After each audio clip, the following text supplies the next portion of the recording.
हमारा आज का टॉपिक है युक्ति प्रमाण। युक्ति प्रमाण, युक्ति का मतलब सामान्य तौर पे होता है प्लानिंग या स्कीम, कुछ भी, है ना। तो यहाँ जो आचार्य चरक ने डेफिनेशन दी हुई है, आचार्य चरक ने जो डेफिनेशन दी हुई है उसका मतलब है जो बुद्धि, मतलब कोई कार्य हो रहा है, कोई काम हो रहा है, बट उसको करने वाले कारण बहुत है। बहुत सारे कारणों से जो उत्पन्न ज्ञान है उसको जो बुद्धि देखती है, उसको बोलते हैं युक्ति। बहुत सारे कारणों से जो उत्पन्न ज्ञान है उसको जो बुद्धि देखती है उसको बोलते हैं युक्ति। ठीक है, बहुत सारे कारणों से उत्पन्न ज्ञान होता है। ठीक, जैसे मान लो तुम्हें बचपन में प्यार हुआ होगा, बचपन का तुम्हारा प्यार, तो तुमने देखो अरे पहला प्यार सुंदर है, अट्रैक्टिव है, क्यूट है। बहुत सारे कारण हो गए, सुंदर है, अट्रैक्टिव है, क्यूट है। बहुत सारे कारणों से उत्पन्न ज्ञान, तुम्हारा प्यार, ठीक है, उसको जो बुद्धि देखती है उसको युक्ति। तो बहुत सारे कारणों से उत्पन्न ज्ञान। आज तुम देख रहे, आज तुम किसी और कारण से उत्पन्न ज्ञान होगा, तुम्हें प्यार होगा। कल को तुमने जब शादी देखनी होगी तो बहुत सारे कारण होंगे, तुम्हारे माता पिता की पसंद, तुम्हारी अपनी पसंद, तुम्हारा सेम प्रोफेशन, तुम्हारा धर्म, तुम्हारे क्या बोलते हैं और मैच, कई सारे कारणों से पता नहीं तुम्हें समझ आ रहे हैं। मुद्दा ये है, बहुत सारे कारणों से जो ज्ञान उत्पन्न होता है ना, उसको जो बुद्धि देखती है उसको बोलते हैं। थोड़ी सी लाइन कंफ्यूजिंग है, मैं बहुत सारे कारणों से जो ज्ञान उत्पन्न होता है, बहुत सारे अलग अलग फैक्टर से ना ज्ञान उत्पन्न होता है। ठीक है, उस ज्ञान को जो देखती है उसको बोलते हैं बुद्धि। तो ये भविष्य, भूत और वर्तमान तीनों का ज्ञान कराती है। भविष्य, भूत, वर्तमान तीनों का ज्ञान कराती है। और ये धर्म, अर्थ, काम, मोक्ष की प्राप्ति कराती है। ये थोड़ा सा आप देख सकते हैं ना। एग्जाम्पल बढ़िया है, उसको मैं समझा देता हूँ। एग्जाम्पल दिए हुए आचार्य चरक ने बड़े सुंदर एग्जाम्पल दिए हैं युक्ति के लिए। बताया है कि जैसे आप कोई फसल उगाते हो ना, तो सबसे पहले आप क्या करते हैं, सीजन देखते हैं, मौसम है उस चीज का कि नहीं। जैसे अभी मक्की का सीजन चला हुआ है ना, तो पहले सीजन, मौसम, आप ऋतु देखते हैं, ऋतु कौन सी है। ठीक है, फिर क्या करते हैं, आप जो खेत है उसमें हल जुताई करते हैं, मतलब ट्रैक्टर चला देते हैं। ठीक है, खेत की जुताई हो गई, एक खेत की जुताई, पहले आपने सीजन देखा, फिर आपने खेत की जुताई कर ली, उसके बाद फिर आप बीज लाए, और आपने बीज फेंक दिए खेत में, आपने बीज फेंक दिए, ये आपके खेत के बीज। ठीक है, फिर ऋतु हो गया, दूसरा बीज हो गया, और अपना तीसरा हो गया खेत, और चौथा उसके बाद आप करते हैं बारिश का वेट, कि बारिश हो जाए, फसल बढ़िया आपकी ग्रो करे। ये सब अगर सही ढंग से होता गया तो आपकी फसल बहुत अच्छी होगी। अगर खेत ठीक नहीं है तो फसल नहीं होगी, बीज ठीक नहीं है तो फसल नहीं होगी, बारिश टाइम पे नहीं हुई तो फसल नहीं होगी, गलत सीजन पे आपने फसल उगा दी तो फसल नहीं होगी।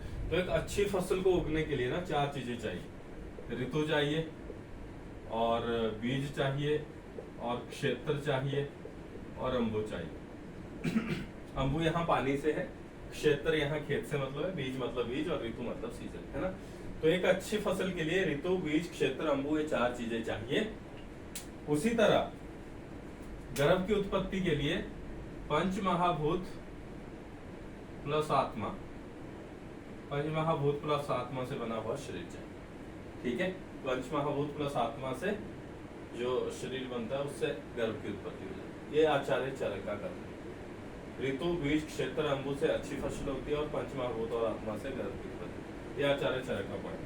बट आचार्य सुश्रुत थोड़ा अलग पॉइंट देते हैं, और बड़ा जबरदस्त पॉइंट है। आचार्य सुश्रुत बड़ा जबरदस्त पॉइंट दे रहे हैं यहाँ। उनका क्या पॉइंट है? उनका पॉइंट है कि भाई प्रेगनेंसी के लिए ना यही 4 चीजें चाहिए, सेम 4। ऋतु की जगह उन्होंने बोला है ऋतु का, बीज की जगह उन्होंने बोला है शुक्र और शोणित।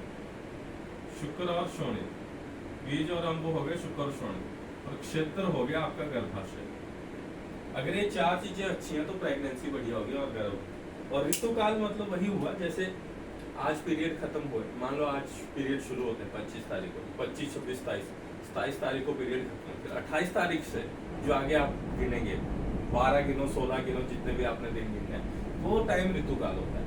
वो जो पीरियड के बाद वाले जो दिन होते हैं 12 या 16 दिन, हो सकता है थोड़ा मेरा आइडिया गलत हो, 11, 10 अलग अलग है व्यूज इस पे, तो मॉडर्न का 16 है, तो वो एक ऋतुकाल, पीरियड के बाद जो एक टाइम होता है उसको ऋतुकाल बोलते हैं। ठीक है, उस ऋतुकाल में जब शुक्र और शोणित का संयोग होगा, जब हस्बैंड एंड वाइफ इंटीमेट होंगे, ठीक है, हस्बैंड एंड वाइफ इंटीमेट हुए बट गर्भाशय क्लियर होना चाहिए, गर्भा ट्यूब की ब्लॉकेज नहीं होनी चाहिए, कोई पीसीओडी नहीं होना चाहिए, कुछ और नहीं होना चाहिए, गर्भाशय की कोई दिक्कत नहीं होनी चाहिए, यूट्रस की कोई दिक्कत नहीं होनी चाहिए, यूट्रस की कोई दिक्कत नहीं है, स्पर्म एंड ओवम सही है और ऋतुकाल है, पीरियड के बाद वाला जो टाइम, तो प्रेगनेंसी होगी, तो गर्भ की उत्पत्ति होगी। सेम जैसे ऋतु, बीज, क्षेत्र और अंबु की वजह से अच्छी फसल होगी। तो ये दो उदाहरण है।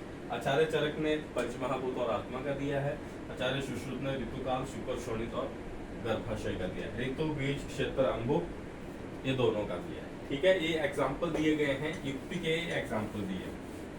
अब आता है हमारा युक्ति की चिकित्सा में क्या महत्व है, युक्ति का चिकित्सा में क्या महत्व है। तो सबसे पहला सिंपल लिख दीजिए आप, आचार्य चरक ने युक्ति का चिकित्सा में बहुत महत्व माना है ना, युक्ति का चिकित्सा में महत्व माना, चिकित्सा में महत्व माना, ये एक सिंपल सी लाइन है। कैसे महत्व है आगे आपको पता चल जाएगा, बट आज पहला पॉइंट आपका बड़ा सिंपल है, ऐसे बन जाते हैं। आचार्य चरक ने युक्ति प्रमाण का चिकित्सा में बहुत महत्व माना। दूसरा पॉइंट क्या है, हेतु और लक्षण को युक्ति के आधार पर ही आपका वो पता चलता है, युक्ति के आधार पर संप्राप्ति का पता चलता है। हेतु और लक्षण को युक्ति के आधार पर ही आपको संप्राप्ति का पता चलता है। एग्जाम्पल देख लीजिए, यहाँ मान लीजिए एक लड़की है जो डांस बहुत करती है और घी, मिल्क प्रोडक्ट जो है उनको बिल्कुल नहीं लेती है, ठीक है, तो उसको पीसीओडी है, या मतलब आप हमारा गुलम मान लीजिए, आयुर्वेदा में इसको गुलम होते हैं, जो कोई भी गांठ बनती है उसको गुलम होता है, ठीक है। तो यहाँ गांठ बन चुकी है, निदान और जो हेतु है वो ये है, डांस बहुत ज्यादा करती है, घी, तेल, दूध वाली चीजें बिल्कुल नहीं खाती। सेम एक और लड़की भी है जिसको भी पीसीओडी और गुलम है, पीसीओडी कोई जैसी गांठ जैसे बनी हुई गुलम है, वो डांस बिल्कुल नहीं करती, घी, मिल्क, मिठाई बहुत खाती है, सोई रहती है, रेस्ट करती है, ठीक है, सोई रहती है, रेस्ट करती है, कोई डांस नहीं करती, घी मिठाई खुला खाती है, उसको पीसीओडी। तो यहाँ आप देखिए ये निदान होते हैं, ये कारण होते हैं। तो यहाँ डांस बहुत ज्यादा किया मतलब आपने बॉडी की बहुत एक्सरसाइज बहुत ज्यादा, इससे आपका बात प्रकोप होने वाला है। और डाइट में आपके ना दूध है ना घी है, कोई भी स्नेह वाली चीजें नहीं है, रुक्ष चीजें हैं, वो भी बात का प्रकोप करेंगे। तो ये जो है ये बात का कारण बनेगा और वातज गुलम बनेगा, ठीक है। तो हेतु और लक्षण को युक्ति के आधार पे आपको संप्राप्ति आ जाएगी, आपको पता लग जाएगा भाई वातज गुलम वाली संप्राप्ति। यहाँ देखो डांस और एक्सरसाइज नहीं है, घी और मिल्क ज्यादा है, सोया ज्यादा है, तो यहाँ कफ को बढ़ाने वाले, सोए रहने से कफ ज्यादा बढ़ता है, घी, मिल्क और मिठाई से कफ ज्यादा बढ़ता है, तुम्हें भी पता होगा, है ना। तो यहाँ कफज वाला गुलम होगा। तो निदान, हेतु को निदान बोलते हैं, कारण बोलते हैं। हेतु को देख के, लक्षण और बीमारी को देख के आपको संप्राप्ति समझ आती है। यहाँ युक्ति के आधार पे आपको ये हेतु लक्षण को देख के युक्ति के आधार पे आपको संप्राप्ति समझ आती है। और यही युक्ति के आधार पे ही आपको पथ्य अपथ्य का भी पता चल जाएगा। पथ्य अपथ्य का ज्ञान भी आपको युक्ति के आधार पे ही हो जाएगा। कैसे?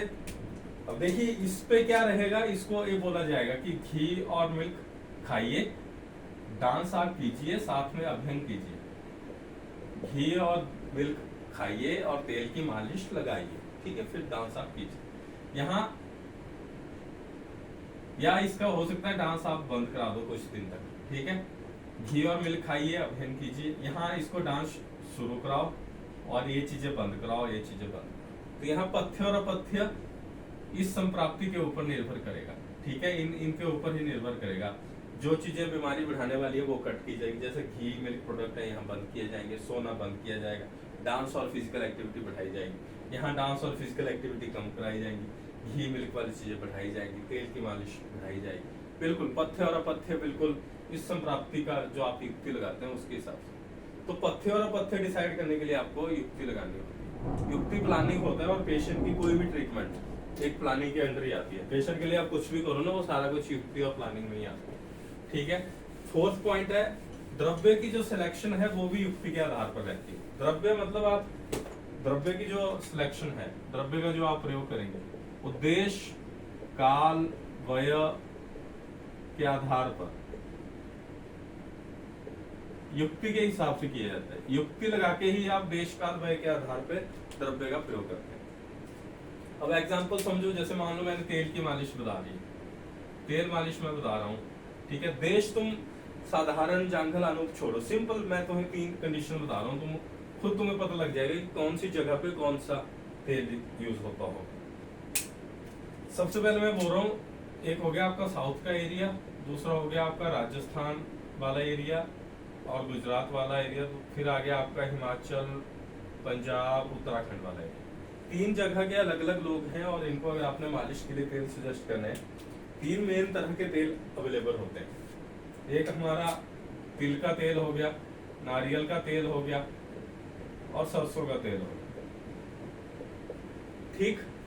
3 तरह के तेल आमतौर पे इंडिया में यूज होते हैं और ये 3 अलग अलग जगह हैं। देश के सामान्य देश के आधार पर जहां ये ज्यादा यूज होता है वहां आप कौन सा यूज करें।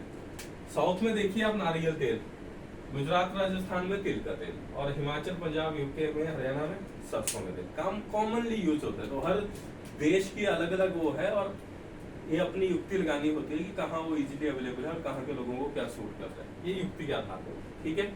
वय के आधार पे भी युक्ति है। बच्चों को अगर आपने आंवला खिलाना है तो आंवला की कैंडी खिला दी, बुढ़ों को खिलाना है तो बुढ़ों को च्यवनप्राश खिला दिया, जवान बंदों को खिलाना है उनको कुछ भी खिला दो। तो ऐसे युक्ति द्रव्य का प्रयोग करना कैसे है वो युक्ति के आधार पर रहता है। काल देश और व्यय पे युक्ति का इफेक्ट होता है। देन लास्ट है कार्य और कारण में युक्ति का प्रयोग होता है। जो